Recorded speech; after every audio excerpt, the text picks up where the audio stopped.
Welcome to Essential Customer Service Skills, Part 2, Module 8.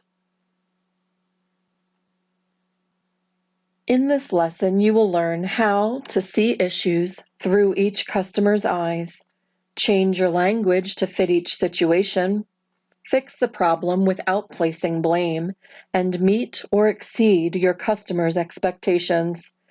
Developing these essential customer service skills will help you in providing excellent customer service outcomes.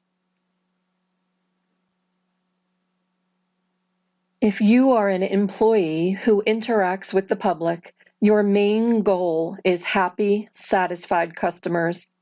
To make that happen, you need to think about what really matters to customers.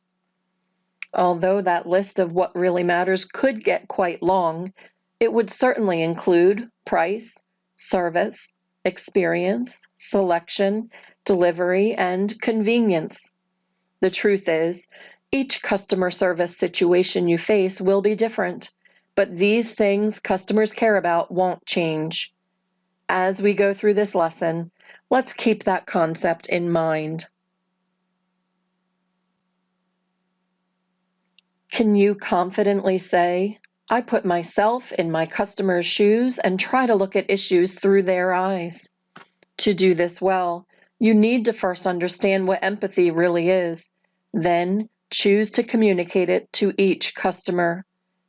Empathy is the ability to understand and share the feelings of another person. To empathize is to be aware of what someone else is feeling and to be sensitive to those feelings. To empathize with a customer is to see their side and to understand their perspective. Best-selling author and customer service expert Marilyn Settle says, "How you think about your customer influences how you respond to them."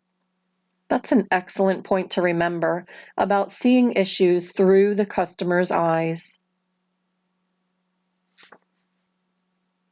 Can you confidently say, I care about the feelings of others and change my language to fit each situation? Providing a great customer service outcome requires you to have a high sensitivity to other people's feelings. The reality is that customers will come to you with a wide range of emotions. Remain calm as you listen to everything they want to say. Just let them get it off their chest as you figure out exactly why the customer feels wronged or why they were not satisfied. Then use that understanding to guide your words and actions, letting them know their concerns are also your concerns. Clearly communicate to customers that you do understand their feelings and you understand what their need truly is, and you are prepared to help.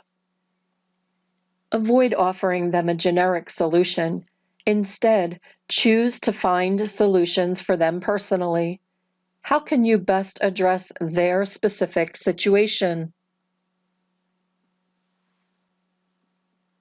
You might begin with an empathetic response such as, I understand this product didn't meet your expectations.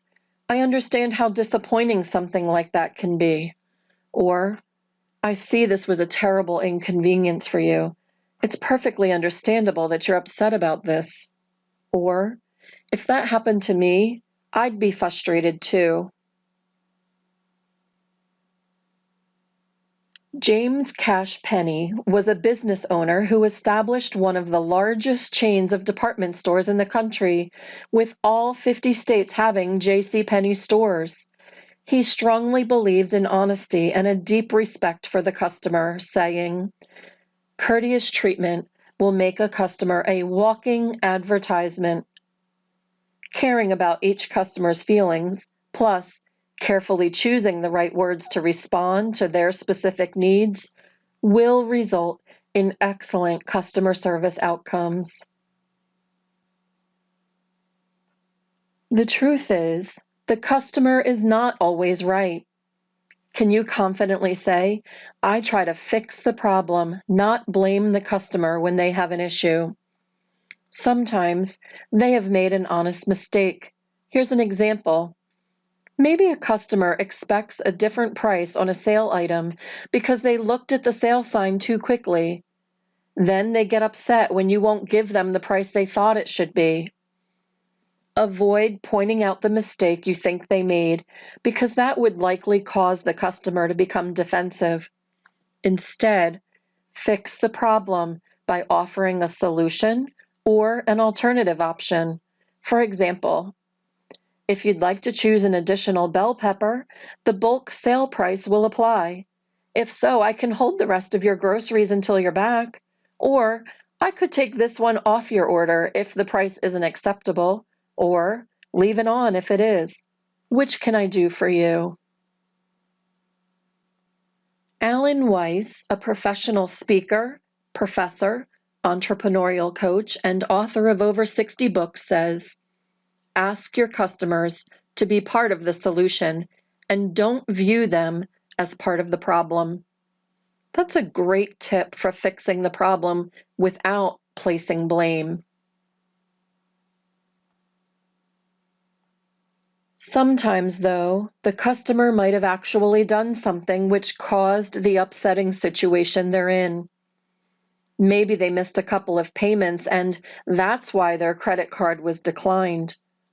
After you run it a second time with the same result, they angrily insist you keep trying until it works or go and get your manager because you must not know how to work the machine. Remember, no matter who or what caused the situation, avoid blaming them because that will only make the situation worse. Your job is to try to understand the emotions of embarrassment, anger, and desperation the customer may be feeling and respond appropriately to fix the problem. In this situation, you could just run the card another time or two, or you could key in the numbers. You could give them options like asking if they have a different card they would like to try, or if maybe they'd prefer to use cash. You could even suggest running the sale through at a different terminal. Always avoid putting a burden of blame on the customer and avoid focusing on what you cannot do. Don't say things like, I can't give a refund for this. It was clearly listed as a final sale item. Instead, focus on fixing the problem. When possible, provide options and make the customer part of the solution. State the solutions positively using a positive tone and let the customer know exactly what to expect. You could say something like, although this was a final sale item, here is what I can do for you. I can provide you with store credit or coupons for our partner stores. Which would you prefer today? Can you confidently say, I meet or exceed my customers' expectations? Make sure to ask the customer, how do you feel about this solution? This lets them know you care about their opinion and their satisfaction.